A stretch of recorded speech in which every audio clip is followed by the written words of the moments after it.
please subscribe my channel. My wife sent me a text message right after the sun went down. I'll be late. Don't wait up. The words were quick and thoughtless, like my plans or how I felt didn't matter to her anymore. I read it once, then answered in a steady voice, no hurry. I'm not by myself tonight either. I set my phone face down on the table and leaned back in my chair, feeling a strange sense of peace. For weeks, I had noticed things changing. She stayed out late, gave unclear answers, and held her phone close like it carried secrets bigger than just texts. I wasn't mad when I sent that reply. I was sure. Being sure has a way of calming down worry. I didn't know how she would take it, but I knew the truth had finally come out into the open. The house was silent, the lights soft and warm, and the food I made sat cold on the table. I waited, not really for her, but for whatever my message would bring out.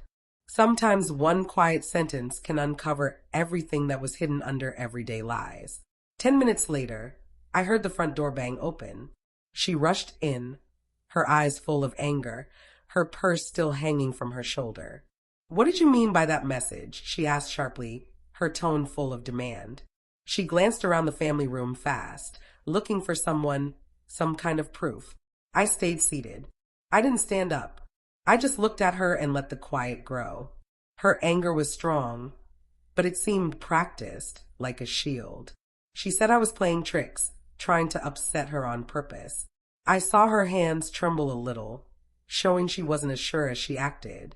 She wanted answers and walked back and forth across the room, like someone afraid of what might show up. I still didn't speak. Anger needs a response to keep going, and I gave her nothing. That's when her face changed. The rage started to break, and doubt crept in. Her gaze went to my phone on the coffee table, then back to me. "Who is she?" she asked all of a sudden, her voice softer now, careful. That was when fear took over from anger. I hadn't blamed her for anything, but she was already trying to protect herself. I leaned back and asked a simple question back. "Why does it matter?" The room fell silent. Her breathing got faster.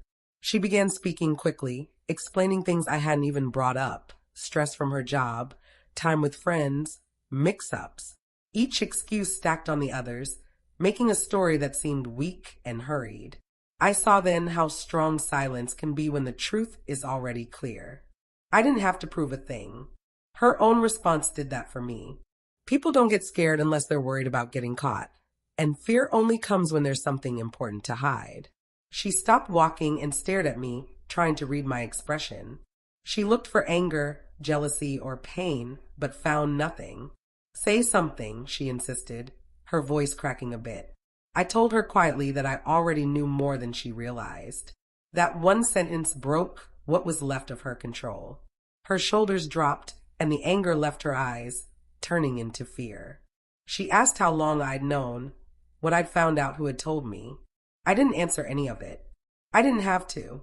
Once the truth is out, you don't need to question it anymore. I watched her sit down slowly, seeing that the story she thought she managed was falling apart. That hurt, not from the cheating itself, but from how little she had thought of me. Respect doesn't disappear all at once. It wears away bit by bit, until one calm moment shows all the harm. She started to cry, not with big sobs, but in short, shaky breaths, saying sorry for things she hadn't even fully owned up to yet. I listened without cutting in. I noticed her apologies were mostly about being afraid to lose me, not about being sorry for hurting me. That difference was important. I told her quietly that my text wasn't meant to trick her. It was setting a line. I had spent too much time waiting, making excuses, believing stories that didn't match what she did. That night, I picked clear truth over easy comfort. She reached for my hand, but I moved it away gently. That small move said more than any words. I wasn't mad. I was done acting like everything was fine. Cheating doesn't always come with big admissions. Sometimes it shows up in the fear when someone loses control. Sitting there, I knew that what we used to want together couldn't last when honesty came this late. We talked for hours after that, not yelling or fighting, but bringing out truths she had hidden under normal daily lies. She admitted to getting close emotionally with another person, then to more than that. Each admission felt like pulling another string loose. I stayed calm, even surprising myself. I saw that getting angry would just keep me stuck. Staying clear let me move past it. She asked if we could work it out, if this was only a tough time. I told her the truth. Tough times pass when both people tell the truth. Secrets turn tough times into goodbyes. That quiet came back, heavier than before. She finally saw that my calm wasn't about forgiving. It was about deciding.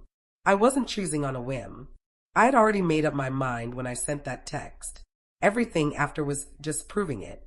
The next few days were still and full of the weight of what had come out. She moved around the house carefully, not sure what to say to me anymore. Our friends saw the coolness between us, but I didn't tell them why. I didn't need others to see it. The truth had already made itself clear. I thought about how many times I had pushed aside my gut feelings just to avoid trouble. That trouble-free feeling I saw now had only been on my side.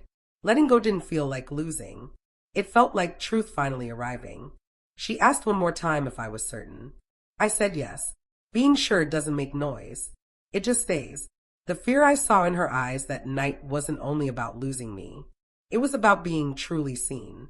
And once you see things clearly, you can't pretend anymore. Looking back, those few text messages changed it all. I'll be late. Don't wait up. No hurry. I'm not by myself tonight either. Nothing big or accusing. But the response it caused brought out a truth she never thought she'd have to face. Anger came first, bold and noisy. Fear came next when quiet wouldn't play along. I didn't trap her in a lie. I let her show it on her own. That night showed me the strength of calm truth and clear limits said without strong feelings. I didn't yell.